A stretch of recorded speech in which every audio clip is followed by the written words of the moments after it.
All right, you'll have to pardon my voice because it's a little bit in and out, but this is my current classroom. I've got it set up with tables for individual student work, but I've set it up in such a way that allows for collaboration on projects as needed.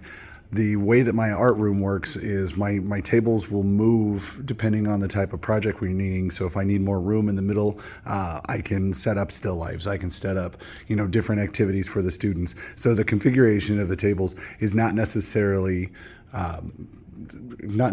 something that has to stay like this. I do have setups here in the front, and this is where common materials come out every single day. I've got my teacher desk. Every single day I put something up like this on the board to let the kids know what we're working on and kind of give them all the preview of everything that's going on. We have plenty of storage for large materials, whether it be student artwork or the learning materials.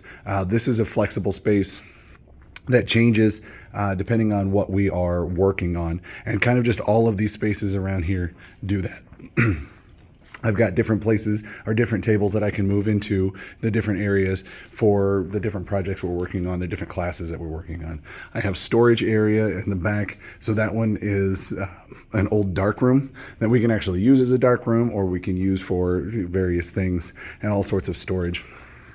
Along the way, I've got all of the sinks and everything, so we've got plenty of space back here to allow kids to get cleaned up as we go. Back in this room, it's an entire room that kind of goes back, and that allows for student storage of their materials. And then again, I have some more flat storage. When it comes to the flexibility of my room, it changes. So what you're seeing now isn't necessarily the way it's going to stay all year. It's not even necessarily going to stay like this for more than a week. It just really all depends on what we need to be working on, what we're trying to get done at any one time. And the students understand this, and the students, my students don't have a set seating chart because they move around and they're up and about, and except when I'm doing my lecturing or presentations through the board, they are working and they're getting the supplies they need, and they're coming up and asking for help, and we're really, really fluid. This room also acts as photography room, so a lot of times my flex areas or my changing areas or whatever will have like a studio setup or a background or anything like that. So when you look at my room, this is what it looks like now, but this isn't necessarily typical by any means, because of how much we have to be able to change. And I think that's just a product of the art department, of art classes in general, is that you're going to change up as you go. You're going to change up by project, by unit, by whatever you're trying to learn. Having the flexibility between this room, and if I need different types of chairs or different types of tables for a project or whatever, right through this door, as you go on, it's connected to another art classroom, and I have full access to be able to switch back and forth between the teachers that I need to.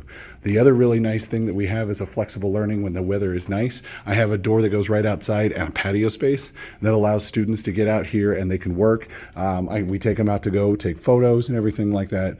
And worst case scenario, I also have access to a flexible learning commons area in our school that I can take students to get them out of the classroom, out of this environment, and just kind of change things up for them from time to time. So this is what it looks like now.